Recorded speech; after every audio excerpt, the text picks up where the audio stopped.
Pourquoi la mode? Parce que j'ai un parcours un peu hors du commun. Avant, j'étais pâtissier, j'ai été vendeur, enfin j'ai fait plein de choses différentes. Et j'étais pas épanoui dans ma vie. J'ai toujours été intéressé par la mode, ça m'a toujours plu. Et du jour au lendemain, j'ai repris mes études et aujourd'hui, j'ai passé mon diplôme de mode.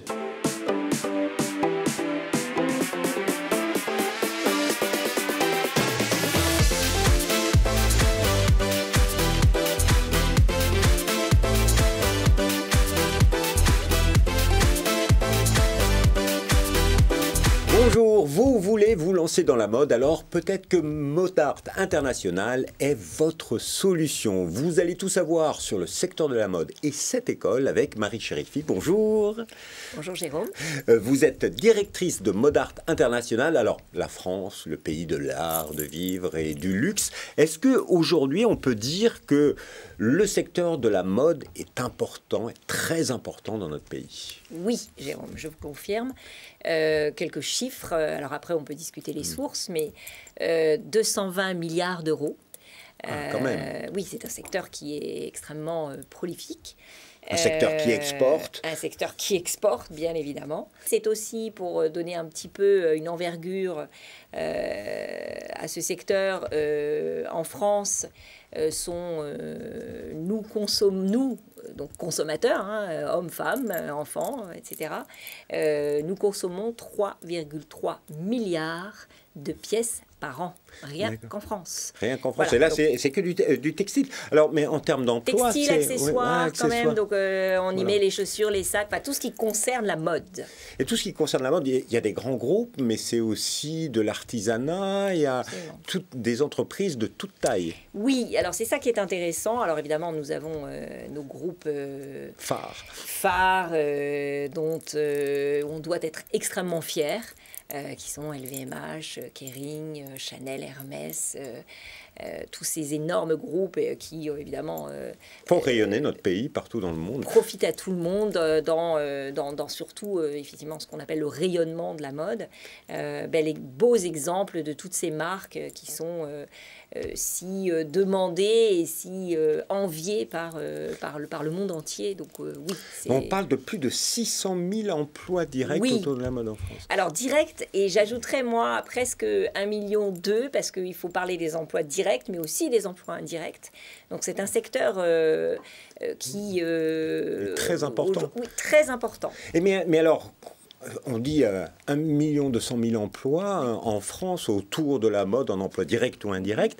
Mais c'est quel métier? Qu'est-ce qu'on trouve dans les métiers de la mode? Parce que on peut imaginer uniquement le styliste. Non, alors oui, bien sûr.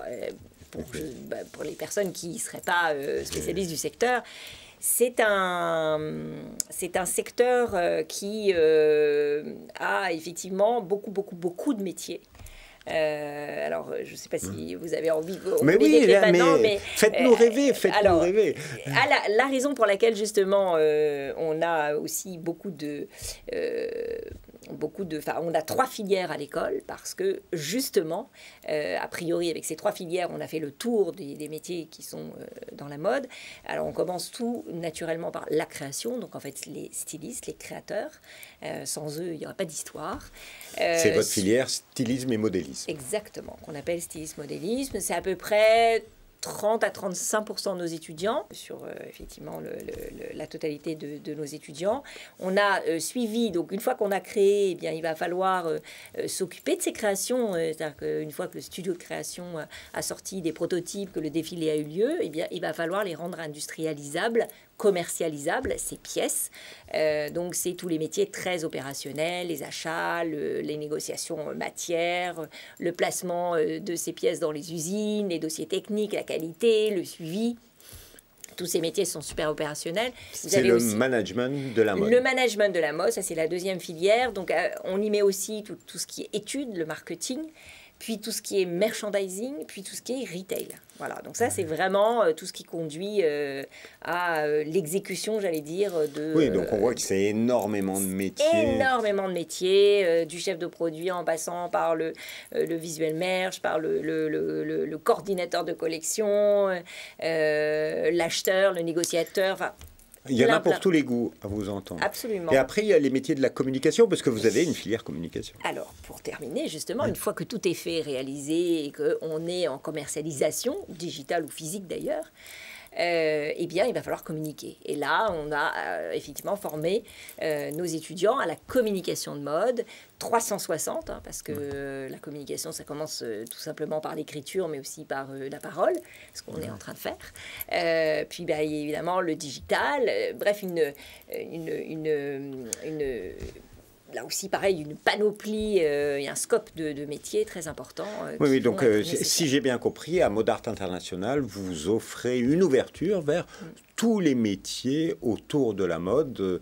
Donc voilà, avant d'aller plus loin pour décrire un petit peu l'école, je vous propose d'écouter des étudiants que nous sommes allés rencontrer. Alors, c'est des étudiants de dernière année de stylisme et modélisme qui, chaque année, organisent un défilé et présentent leur collection.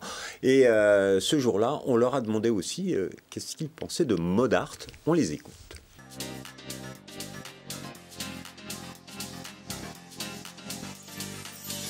Pourquoi la mode? Parce que j'ai un parcours un peu hors du commun. Avant, j'étais pâtissier, j'ai été vendeur, enfin j'ai fait plein de choses différentes. Et j'étais pas épanoui dans ma vie. Et j'ai toujours été intéressé par la mode, ça m'a toujours plu. Et du jour au lendemain, j'ai repris mes études et aujourd'hui, j'ai passé mon diplôme de mode. Modart, c'est mon école, c'est pour moi une très bonne école. J'ai vraiment apprécié toute l'année que j'ai passée ici, j'ai eu beaucoup de surprises. En arrivant, je ne savais pas trop à quoi m'attendre et vraiment, je dois dire que j'ai été très agréablement surpris par la qualité de l'enseignement et des professeurs qu'on a eus. Au début, ce qui m'a attirée, c'est tout ce qui est collaboration avec notamment les autres filières, les workshops à l'année. J'ai vu aussi à travers les réseaux sociaux depuis plusieurs années qu'il y avait une bonne ambiance et l'équipe est cool et le cursus pour après le master m'intéresse beaucoup parce qu'après j'aimerais aussi axer et sur du stylisme et sur du développement de produits et le master qui propose ça. Donc c'est pour ça que ça m'intéresse. Je trouve que Modart nous pousse vachement chacun sur sa vision de la mode. On est tous très différents et on a tous envie de l'exprimer différemment et il ne nous brime pas du tout et il nous pousse justement à cultiver nos différences et notre vision personnelle de la mode. Modart, c'est une très bonne école de mode. Ça m'a permis vraiment d'évoluer, de progresser et d'apprendre des techniques afin de pouvoir réaliser ce projet aujourd'hui. Et ça m'a poussé aussi à continuer dans cette voie. Je dirais que c'est une chance de pouvoir pratiquer la mode à Paris parce qu'on est à une grande ouverture, même un grand accès à tout ce qui est art et mode en tant qu'étudiant. Et beaucoup d'opportunités, je pense, en termes de travail, peut-être plus facilement que dans d'autres villes en France. Modart, c'est comme une maison pour nous maintenant, parce qu'on a fait des nuits blanches, on a vécu des choses, des aventures et tout ça. Et pour moi, c'est un lieu une école qui me marquera toujours. Et j'espère que toutes les promos qui vont passer vivront aussi la même chose que nous on a vécu pendant ces 3 ans et surtout pendant cette année-là. Alors, des étudiants visiblement heureux, alors bon, c'était une ambiance festive, mais qui bossent beaucoup de différentes manières. Mais voilà, votre réaction Ma réaction, elle est effectivement, alors là on voit juste des étudiants qui viennent de terminer leur défilé, donc forcément ils vont mieux qu'avant le défilé. Et puis surtout parce que c'est des étudiants en fin de 3e année et que la 3e année, comme l'ont décrite tous les étudiants, c'est cet accouchement d'être en capacité de réaliser une collection. C'est-à-dire que des étudiants qui ne savaient pas faire grand-chose arrivaient après leur bac. Et là, en fin de 3e année, 3 ans, ce n'est pas si long, ils sont en capacité de sortir une véritable collection, 6 silhouettes, donc, qui représentent au moins 30 à 35 pièces, que ce soit du vêtement, de l'accessoire, etc. Oui, et avec un vrai défilé professionnel. C'est assez impressionnant pour y avoir assisté. Très bien. D'abord, on est hébergé au Palais de Tokyo, donc on ne va pas se plaindre du lieu déjà. Et puis, effectivement, je pense qu'on veut que ce soit aussi un cadeau on offre ça à nos étudiants, bien évidemment. Donc je pense que ça leur donne un bel écrin, que c'est encourageant. Et là aussi où je veux bien les entendre, c'est qu'on est très à leur écoute. On est à leur écoute, on est à leur service, à leur disposition, même si, bien évidemment, avec le respect qu'ils nous doivent, etc. Et le travail qu'ils doivent mener. Mais alors, justement, là on voit bien qu'ils sont dans une situation dite professionnelle. Et après, il y en a certains qui se lancent. C'est quoi l'insertion professionnelle des jeunes qui ont suivi leur formation à Modart International? Alors là, on vient de voir des étudiants de 3e année. Donc pour la majorité, à 95%, ils poursuivent sur l'année 4, Master 1, sur l'année 5, Master 2, parce que c'est important aujourd'hui d'avoir le plus de diplômes possible, d'autant plus que si les 3 premières années sont en formation initiale, l'année 4 et 5 sont en formation d'alternance, ce qui veut dire que l'entreprise dans laquelle ils vont travailler pendant un an, puisque ce sont des contrats d'1 an à minima, eh bien, va payer leur scolarité et ils recevront en échange un salaire d'un certain pourcentage. Et en apprenant évidemment quotidiennement, 4 jours par semaine, parce que notre format à nous, c'est 4 jours en entreprise et 1 jour de cours par semaine, plus des semaines de séminaire. Oui, ça fait des vraies personnes formées. Alors, mais aujourd'hui, au bout de 20 ans d'école Modart International, vos alumni, ils sont où? Ils travaillent dans quelles entreprises? Toutes les grandes marques qu'il faut rêver, on en trouve des étudiants de Modart? Bien sûr. Alors, à répartir sur le style, le management et la communication, je me permets de Vous avez le droit de citer des marques. Oui, mais je vais en citer. Je me permets de parler d'un événement qu'on a organisé en mars 2025 en invitant, moi et mes équipes, on a invité à peu près une centaine d'alumni. Puisque moi je dirige cette école depuis 5 ans, et qui ont répondu à 95%, tous, oui, on va venir. Alors, on leur avait demandé quoi? On leur avait demandé de témoigner, de venir parler de leur métier. Donc, on avait fait des tables rondes par thème, bien évidemment, en management, en communication et en style. Et pendant, selon les tables rondes, on avait 3, 4, 5 étudiants parfois. Ils ont témoigné de leur carrière. Alors, il y en a qui sont venus et qui sont sortis en 2011. Donc, c'est quand même déjà des personnes qui ont de très jolies carrières. Ils étaient tous ravis de venir parler, ça les met en valeur déjà. Nous, on est ravis de les avoir, de les revoir et Mais il y en a qui ont créé leur société. C'est quoi les typologies de métiers, d'entreprises dans lesquelles étaient ces alumni? En création, c'est ceux qui vont le plus vers l'entrepreneuriat, bien évidemment. Donc, j'ai une marque. Je me permets quand même de citer Arnaud Vaillant et Sébastien Meyer, qui sont passés par l'école et qui sont aujourd'hui la marque Copernic.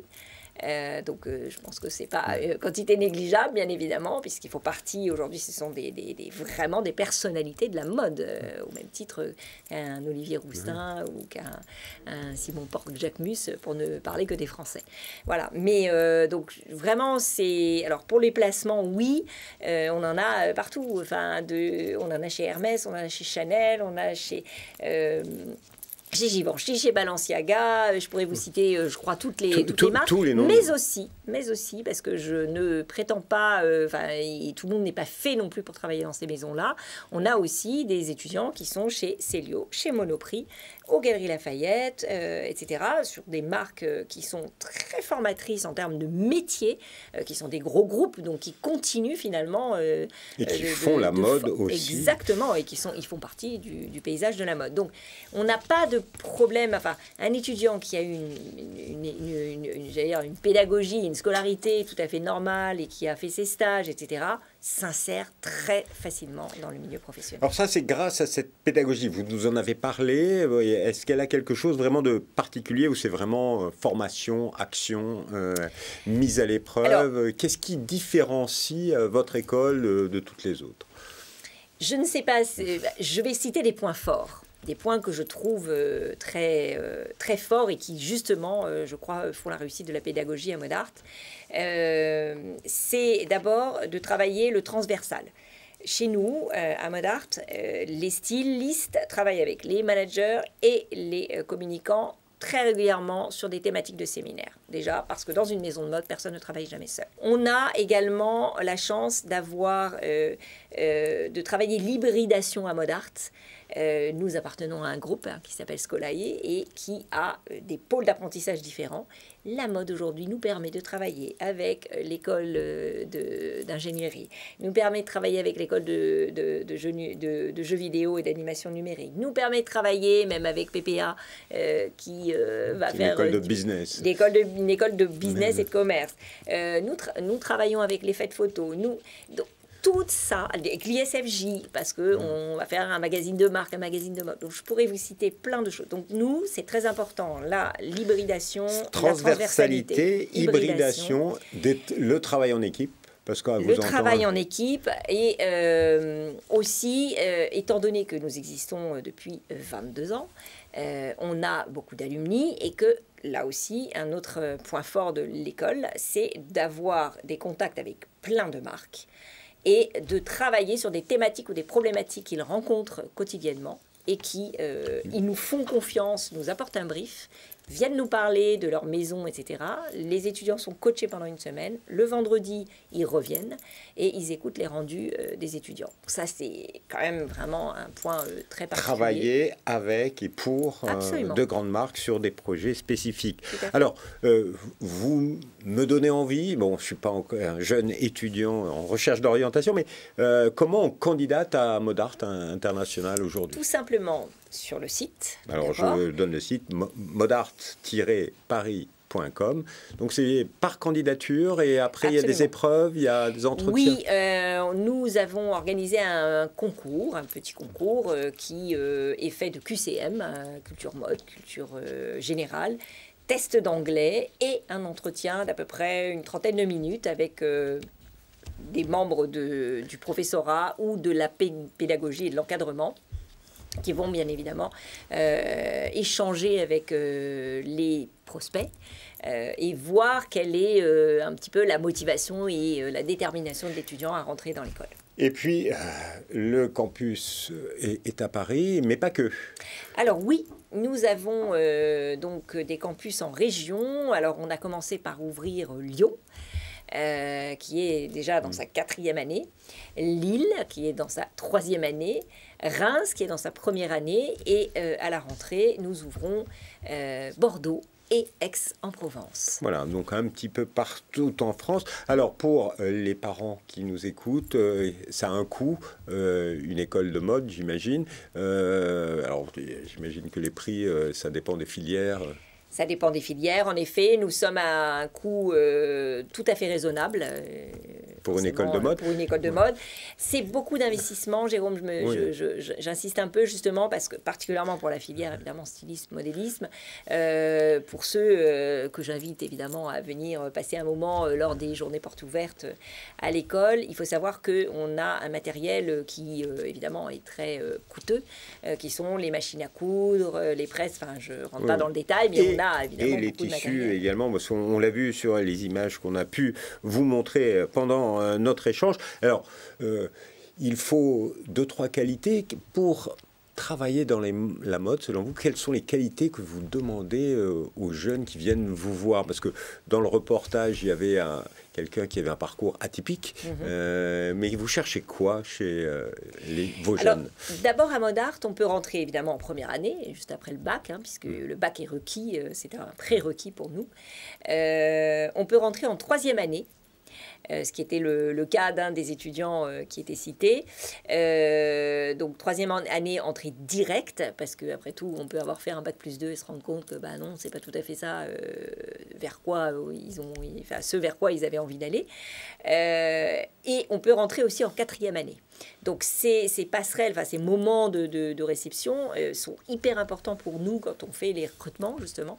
C'est de voir qu'on répond bien aux souhaits de l'étudiant. Alors bien sûr, on a aussi nos exigences, mais d'abord de vérifier que quand un étudiant veut rentrer chez nous, il est dans la bonne filière, on lui a posé les bonnes questions et on est sûr qu'il ne se trompe pas. Parce que parfois, c'est pas toujours évident pour un étudiant qui est tout jeune, qui a 17 ans, de savoir si finalement il veut faire du management ou de la communication. En général, le style, c'est assez marqué, mais il se peut aussi que de temps en temps, il y en ait qui aient commencé en management et veuillent aller en style. Mais comment vous identifiez? Qu'est-ce que vous allez dire? Parce que nous sommes des professionnels de la mode, je suis une ex-professionnelle de la mode, je vis, je respire la mode, donc je sais justement ce qu'on va demander et ce qu'on vérifie au moment des entretiens. D'abord, on va regarder les bulletins de notes, c'est bien normal, et on ne va pas prendre quelqu'un qui a forcément... Quoique, quand on est au lycée, le lycée, on le subit, je leur dis tout le temps, l'école, vous la choisissez. Donc on attend des gens dont parfois les notes ne sont pas si élevées, mais avec des bonnes appréciations, un taux d'absentéisme le plus faible et le mieux, mais surtout on sent qu'ils sont habités par ça et que c'est pas juste un passage comme ça, j'aime la mode. Et voilà. À vous entendre, la mode, c'est une passion et en fait vous cherchez chez les jeunes s'ils ont vraiment la passion de la mode. Oui, mais au-delà de la passion, alors oui, c'est le premier, j'allais dire, c'est la première porte d'entrée, puis après il faut travailler. Parce qu'on a toujours l'impression que la mode, c'est quelque chose qu'on va faire comme ça. Non, c'est pas vrai, je le dis immédiatement. C'est beaucoup de travail, beaucoup d'investissement, temps, de la technique. apprentissage technique, etc. Donc oui, c'est un secteur où il faut travailler et s'investir. Merci beaucoup Marie et Chérifi pour nous avoir fait découvrir l'univers de la mode et de Mode Art International. Alors, si vous voulez en savoir plus, un site internet modart-paris.com. N'oubliez pas, il y a des journées portes ouvertes. Allez sur le site. Vous avez également la chaîne YouTube et sur les réseaux sociaux de Mode Art, plein d'informations pour vous faire découvrir l'ambiance de cette école. Au revoir et à bientôt.